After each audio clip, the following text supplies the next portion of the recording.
Very good morning to everyone, and good morning to the ST members of this panel as well. I'm Joyce Rodriguez, has been introduced a partner with Deloitte's Cyber and Strategic Risk Advisory practice. Um, and today I'm here to introduce a topic and facilitate a discussion on enterprise cybersecurity and data breach prevention. Specific focus on data breach prevention, yes. It's been a hot topic, and I think you will hear about data a lot today. So let's see what our members of the panel have to say. So I'm sure, like me, many of you keep getting a lot of news feeds around different surveys, some to really scare us, but some to also, provoke some thoughts within us in terms of what are we doing about data protection. A couple of things that I've noticed, a very recent one that said that there was a global survey and India ranked second globally in terms of the volume of data that was breached in the first 6 months of this year. There was another survey that said we ranked sixth in terms of the number of data breaches, and in another survey we ranked 16th in terms of the average cost of data. So, irrespective of how these surveys are conducted, who are the participants, everything, being on this top 10 list is probably not one of the ones we want to be on as a country, as a nation. So I'm sure it's alarming in some way or the other. It's a topic that we all, I'm sure, keeps a lot of our senior leaders in the information security and cybersecurity practices or in organizations awake as well. So let's hear a little more, and maybe I'll start with Mr. Manoj Sarangi. Manoj, tell me about it. What comes to your mind when you think about data breach prevention? Good morning, and thank you.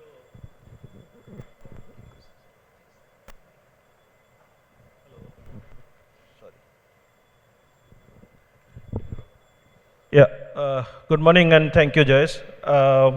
I think data breach has been a very interesting subject for discussion in many forums. And if you look at Verizon's latest data breach investigation report, there are 4 paths to data. One is phishing, botnets, then credentials, and then vulnerabilities. These are the 4 ways to data. And if you look at the data breaches that happened in the last year, 82% of the data breaches can be linked to human factors. Then further dissecting the data, you find 62% of the attacks happen through supply chain exploitation. So what these messages, what these surveys actually tell us? See, data breach is something that you have to look at your ecosystem as a whole, and which includes not only your business or your boundaries, but you have to look at your partner boundaries as well, the vendors, the service providers, and everything. And second part of it is how while we are very good at protecting our infrastructure, detection of a data breach still is a big problem. So adequate investment need to go also to detect data breaches in appropriate time. If you look at the average time taken to detect a data breach or data exfiltration that happens, is somewhere ranging from 7 to 145 days. So that's a lot of time between someone getting inside your network and then you discovering it. So that's another thing. The third important thing is what to do when you find out. So a lot of organizations find it a challenge when they figure out there is a data breach happens. What to do next. So that's something that organization need to prepare something like a playbook, or something that they need to do tabletop and exercises around that, and make themselves prepare for some eventualities like that. So this is what the overall thought I have around data breach. And this is something that is going. It's not something that's going to vanish or go away. It's going to increase, and we need to make sure that we take all precautions and mature our ecosystem so that to kind of collaboratively fight this menace. Thanks, Manoj. Yeah, this is working now. And you've called out quite a few very important points. Definitely detection. If I just pick up on detection maybe as one point, and maybe Anurag, if I come to you, so you work with Blancco that provides a wide range of technology products and services. Um, do you think that you see a change or a shift in trends in terms of organizations taking some of the detection technologies a little more seriously in terms of its adoption, either for detection of data loss or for prevention mechanisms itself? Yeah, thank you. So, good morning, everyone. I think I'll obviously start with prevention because, as Manoj mentioned, when it comes to breaches, a lot of them still happen due to some human errors or something which the people could have done well. So, in terms of prevention, what my experience has been that when we go to enterprises, when we speak to them, they are willing to listen to what are the technology adoptions, but then they have certain processes or certain ways in which the people in the organization have been operating, maybe some SOPs which are aligned.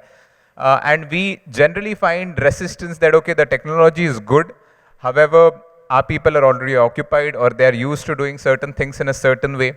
So, at least today we can say that the technology is very good in terms of preventing or detecting, but it's the expectation that it's going to work like a magic wand is somewhere inappropriate. So organizations, when they are looking to prevent data breaches, they have to adopt technology through an open mind, if I can put it that way, where there would be some changes required in their processes to adopt a certain technology. Technology is not that you just implement something in 3 to 6 months and then your people will just work the way they were working earlier. In my opinion, it's not going to be that way. So it is obviously when we go into the details, it would change based on technology to technology, and I can speak for the thing which Blancco does, but on a more zoomed out perspective, I feel that it's always people plus technology to work together to prevent breaches. And I think it more or less applies to once it is detected as well. A few points which Manoj again mentioned, that the detection team time is higher, as well as people need to be clear that once it is detected, then what are the next steps which have to be taken. I think the reason it is higher is because people are not probably clear on what to do, or maybe there is some fear that once it has happened, instead of taking the next steps, you are probably a little worried to take them. So that's my perspective on prevention and detection. Yeah. Thanks, Anurag. And a great point there, right? Technology in itself doesn't solve problems because we still need people both to operate it as well as to first to configure it, then to operate, and then the people using it again cause human errors. And we have people in every part of our life actually. So when we look at our ecosystem, every organization not just works on its own, but also has an ecosystem of various service providers, third-party vendors. So, no matter how much we do within one organization to take as many preventive measures, we also have a dependent ecosystem. So keeping that in context, maybe Dilip, if I can ask, what do you see as the role of, third parties for an organization to equally, help you in this whole strategy of, data breach prevention? Sure, Joyce. So I think third parties can be classified into two broad categories, if you will. One would be definitely your own technology and process service providers that you use within the organization. Secondly would be the third parties which you rely on to process or provide services to your end customers. So both of them have to play a very critical role. The first one, when we look at it for your own ecosystem partners, you need them to be a partner indeed. They have to be available to support you, guide you, advise you on what is to be deployed and how to best utilize the solutions. Let's take an example of EDR. A lot of organizations I know that have deployed EDR and they've done it much ahead of time. But despite last 2 or 3 years, they are still in the monitoring mode. They are not in the block mode. What is the use of an EDR? It's just acting like an antivirus otherwise, and just collecting data and data and data. Does not help much. So that is when the EDR partner has to come on the table and say, hey, you've deployed the solution, you've done one part good enough, but you have to go to the block mode now, and this is how you can take baby steps and eventually reach that mode. Similar solution for DLP, for example. DLP is deployed but never put in block mode. How does it really help you in that solution? So those aspects have to be adopted. You need to get to that maturity level in collaboration with your partner and be able to get yourself more secured. You don't have to be reactive but more proactive. The other side, when you have your third-party service providers who are helping you provide services to customers, let's say, for example, LTI Mindtree, where we provide services to our customers globally. So again, our customers look upon us that do we have the right sets of policies and processes, right set of controls and systems in place, and right set of mechanisms in order to be able to detect, prevent, and respond to cyber risk as well as data breaches. So nobody's perfect. We will definitely have breaches, we will have risk coming in, but how do we respond? How do we detect early on? And how do we take it in a right manner to recover and get back to business immediately without any serious impact? Those are the aspects you need to adopt as part of the third-party ecosystem. That's a great point, Dilip, and thanks for highlighting. And yes, our ecosystem has, we obviously, our supply chain is a give and take, right? You have both inward and outward services, and we need to be mindful of both and how we cover everyone in our data breach prevention strategies. Yes, no matter what we do, there's a saying in cybersecurity, right? It's not about whether or not you'll be compromised, it's about when, right? So when it happens, and then, then the whole context around resilience in terms of how do you respond, how quickly can you respond, how quickly can you bounce back, et cetera, comes into play. So, Ashton, maybe let me ask you, what is most important for you when we talk about cyber resilience, and in the context of, data breaches as well? Sure. Thanks for the question, Joyce. Before I submit the response, I must say, opinions, views expressed here are in my personal capacity, may or may not be subscribed by the organization I represent. Okay, coming to your question. So again, as you've rightly pointed out, with cybersecurity, never is enough. Okay. Secondly, it's also something that we need to realize. It's not something that we can bake in a solution, we can bake in a framework and just leave it there and then we'll put our feet up and relax. We have to be on the move, on the go every time. And the biggest challenge is what if? How I would look at it is maybe in terms of a 4-step process. First and foremost is contain. Limit the damage, cordon off, and isolate. The second step I would look at is basically assess. Assess the impact and assess the cause. The third step I would then have a look at is acknowledge. Acknowledge that a breach has occurred. Unless you acknowledge that the problem is there, you'll never look out for a solution to the problem. So acknowledge, notify, communicate. Okay? And each of these 3 steps do not need to follow each other. They could come in parallel. The leads and the lags behind these 3 steps could be determined by the situation on hand, but they can all come in parallel. And lastly, but importantly, equally important, is review. Do your root cause analysis, take the lessons learned out of it. Thanks, Ashton. And keeping the response theme still intact, right? We recently also saw, definitely from the Ministry of IT and through the certain regulations around incident reporting. So maybe if I just pick that as an example, Manoj, if you can put that into context and say that, what do you think about, if the Indian government or regulators are doing enough to enforce companies to, start taking data prevention, data breaches, breach prevention seriously?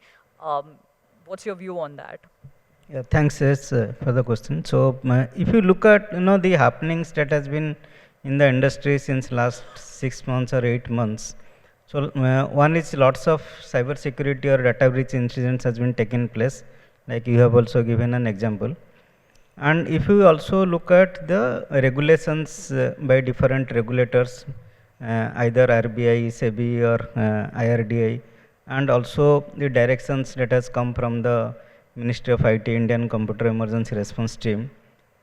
And the third aspect, we look at the cost of data breach. Again, like Mr. Sarangi has given the reference of Horizon data breach. And the cost of data breach is in an increasing trend. And the fourth factor also, if you look at the investment that has been happening in cybersecurity technologies over a period of year.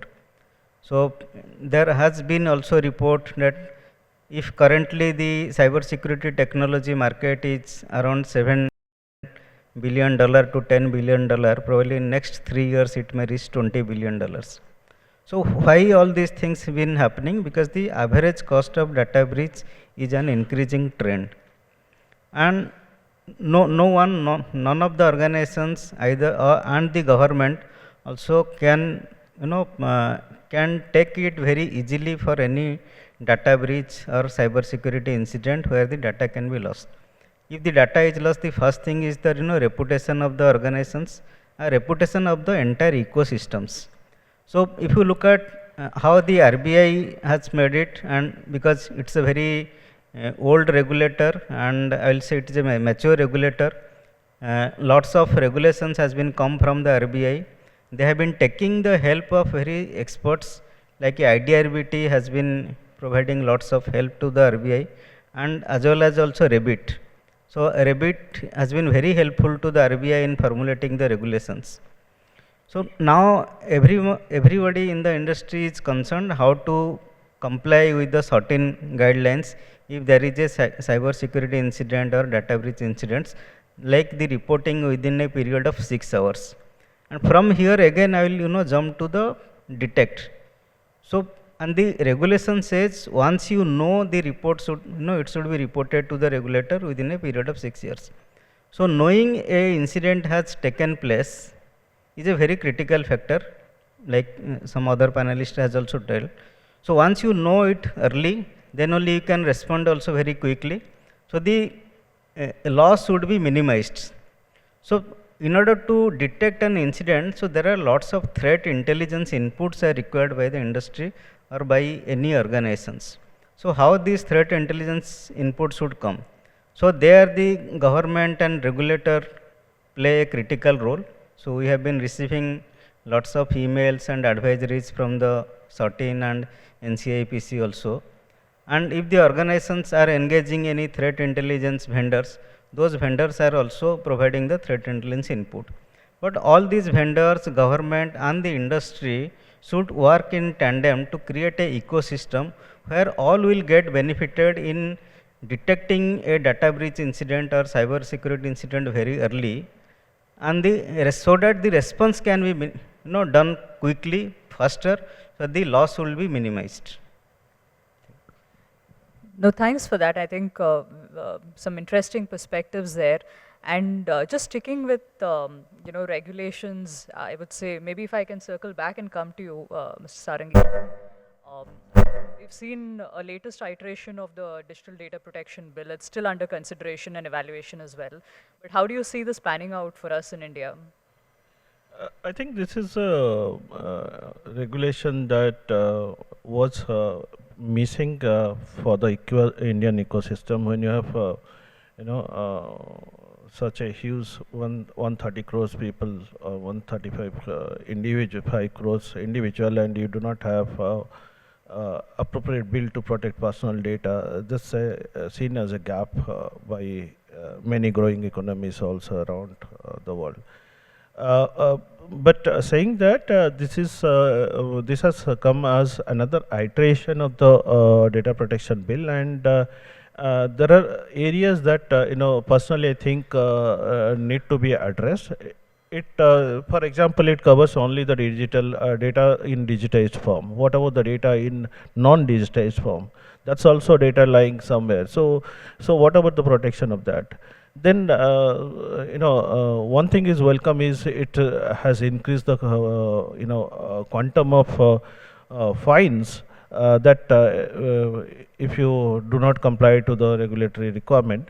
but the quantum should fine should link to the organization turnover or something, because hefty fines to a small scale provider, service provider may not be something which is feasible. Then this will evolve, because it's still inputs are expected from the ecosystem.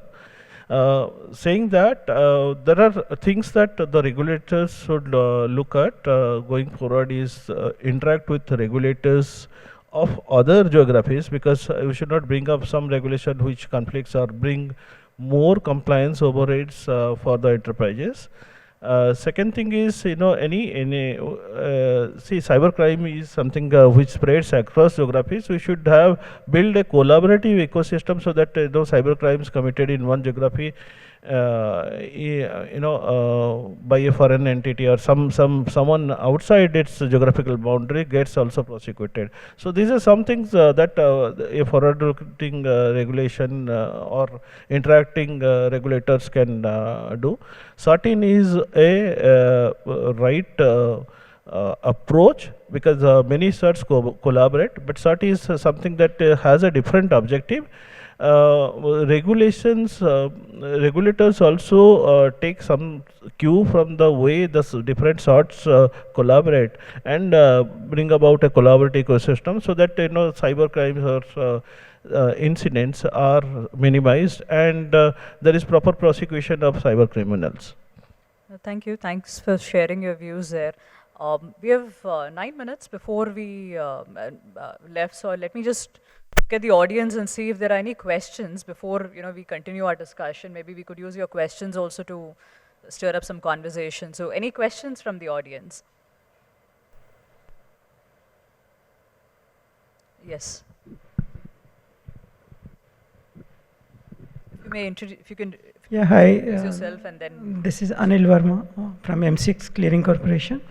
My question is that recently we have seen that attack of ransomware to a large organization. So none of the organization is basically can say they are fully protected. Okay, how do you think that certain measures can be taken care to ensure that we basically recover faster from ransomware without paying the ransom? Sure. I'm sorry, I didn't get your name. Anil Verma. Anil. Okay. Does anybody want to take that question up?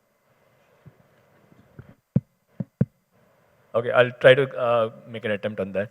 So ransomware attack is basically looking at hitting your availability and your data itself. So one of the options that you look at is how do you design a proper resiliency with your data itself.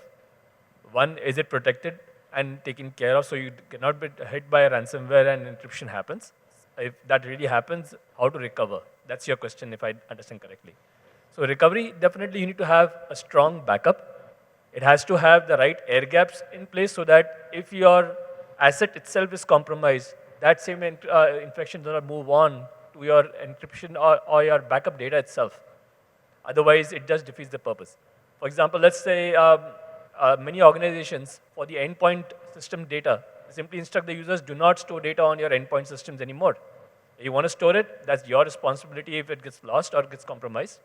Rather store it on, say, OneDrive for business, or a Google Suite system, or a G Drive, which has the right protections to keep it air-gapped, because sitting in the cloud compared to your asset itself, and has the additional requirements of advanced threat protection and sandboxing capabilities to look at such ransomware attacks early on in the cycle and stop them from hitting the cloud out there. Thank you. Do you want to add something? Okay. Small addition. I think I'll agree with Dilip, and see, it's something. Ransomware attack are on increase. It has increased by 13% compared to last year, so it will continue to increase. So there's no single silver bullet for that. So something like immutable backup that you can do, and then second thing is you should prevent lateral movement of any malware in your network. There are ways to prevent that. And I was in one of the security conferences recently, And there is a very simple tool that a small kid has written. It will prevent encryption, any encryption tool running on your workstation or a server.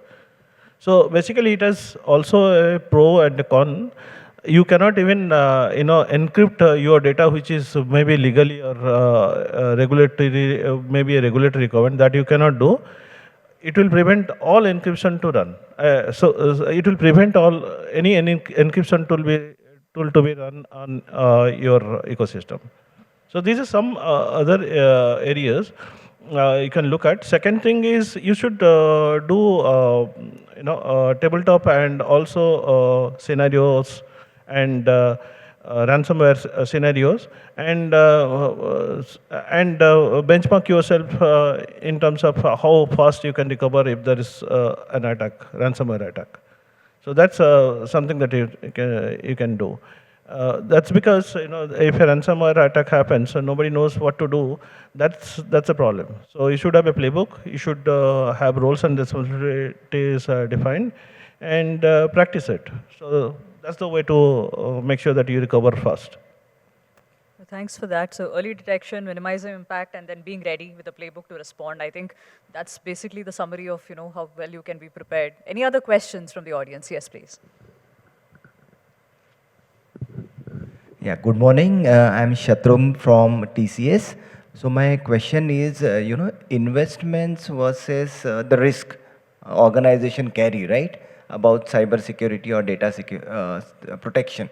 So what are your thoughts about it? How much one should invest against what kind of risk?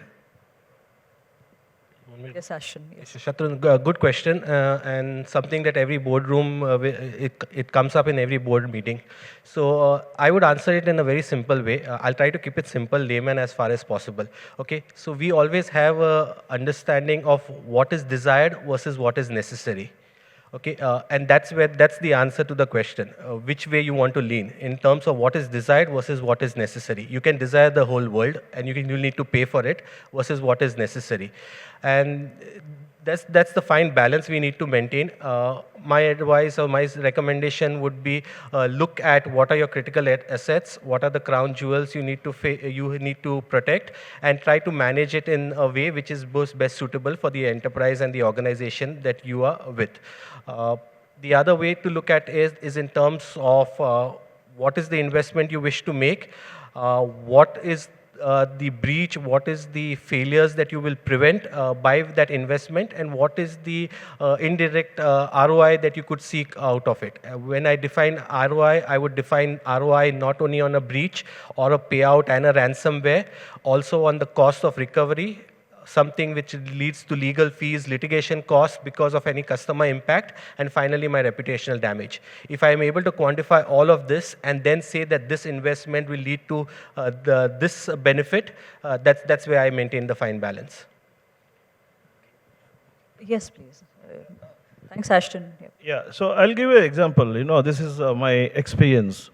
Okay, a long time back, I was implementing a email spam prevention solution. Okay, and I went to the management and asked for money. So management told, okay, so this was quite long time back. Okay, management told, why do you need spam protection? You just get me emails, you delete it. That's all. You just delete it and you don't need anything. Okay. So I came back and then went to the technology folks and did a little bit of analysis, how much spam we get and how much spam is also clicked and possibility of a phishing link or something like that. And I found out there is a productivity also linked to the mails that we get. We get to have spam mails, we go there and navigate. So I collected some statistics and came up with the statistics, something like 13% of the productivity loss, which can be linked directly, indirectly to spam mails. And 13% productivity is quite a huge number. So when I came back with that number to the management, the next question was, do you think the money you are asking is enough? So, you have to always look at, how you link your investment into something which is tangible. It may not be always possible, but you can always find ways to kind of link that to something the organization really values. And there are cases where there may not be tangible values. Thank you so much, both of you. Yes, Manoj. So I'll just add one point. So this is a very much challenging for all the cybersecurity leaders. So how much investment should be done? And of course, we like in fact the panelist has told that we have to calculate the risk. And to what extent we can calculate the risk? Like cyber insurance has been struggling. If there is an incident, what is the loss? In order to calculate the entire amount. And of course, it's very difficult to quantify the reputation risk. Of course, we can, find out the cost that has been gone into the mitigations, communications, and everything. But again, coming back, again, also it depends what is the risk appetite of the individual organizations. And also the investment that we need to do in the technology, process, and people related to the cybersecurity and data breach. So while looking at these two factors, if we can come back, okay, now everybody has the antivirus as a basic feature to protect any virus. So after antivirus, now we have come to the EDR and XDR, whether it is a necessity for the organizations. So we need to look at the risk appetite, and then probably based on risk appetite, you need to do the investments. Thanks, thanks, Mr. Manoj, both of you actually. So risk appetite, risk quantification, linking the risk quantification in financial terms back to what is important to the organization. I think that's probably the best way. So we're almost on time actually, but let me see if there is any last question in the audience before we wrap up. No, but maybe just one last question from me. You touched upon cyber insurance. We've seen an uptick on it in the West, especially after the rollout of GDPR. In Europe, the cyber insurance market went up. How do you see that in India, Manoj? In fact, during last 1.5 year, cyber insurance market is growing up, and lots of companies has gone into the cyber insurance. The most difficult part is, creating a value that what is sufficient or what is enough for an organization. The sum assurance for the cyber insurance. So, like some organizations are tried to develop a methodology through which they can calculate what would be the appropriate sum assurance. And so the brokers as also largely helping the different organizations based on the data from the Western countries and also from the Indians. So like if a life insurance company or a general insurance company or a bank or a manufacturing companies, what is the average sum insurance for each of those companies? And that can be a benchmark while we take an cyber insurance. But if you look at and there is no probably publicly data available, if there is an incident, how the cyber insurance are really helping the organizations during the claim process. So if you take out the GDPR 4% of penalty, many companies are trying to cover that into the cyber insurance. Or if you look at the upcoming data protection bill, we need to see whether Indian companies will try to cover that penalty in the cyber insurance. But in the insurance claim process, what we came to know that most of the mitigation efforts and communication efforts, that is possible to claim. Otherwise, if you want to pay to the ransom, if there is a ransomware incident and you pay ransom and you want to claim from the insurer, it will be a very difficult task. And now the insurance companies has also started discouraging this fact. Like AIG has issued a circular few days back. So, and in fact, all the insurance companies will follow also. That they have been discouraging all the companies to pay the ransom, but other claims processes can be done by the cyber insurer. And it is a growing trend. Thank you. Yeah, absolutely. And thanks, Manoj. That's a very interesting topic, on cyber insurance. And we'll see a growth of it in the Indian market as well very soon, especially if this bill goes into effect actually and becomes a law. And thanks for your valuable inputs, dear panel members. I think it was a pretty good discussion. I'm sure all will agree. We're out of time, and on that note, I'd like to close the conversation. And if you'd like to interact with any of our panel members here around, or with myself, I'm happy to facilitate any conversation as well. So thank you, everyone, and thank you, dear panel members.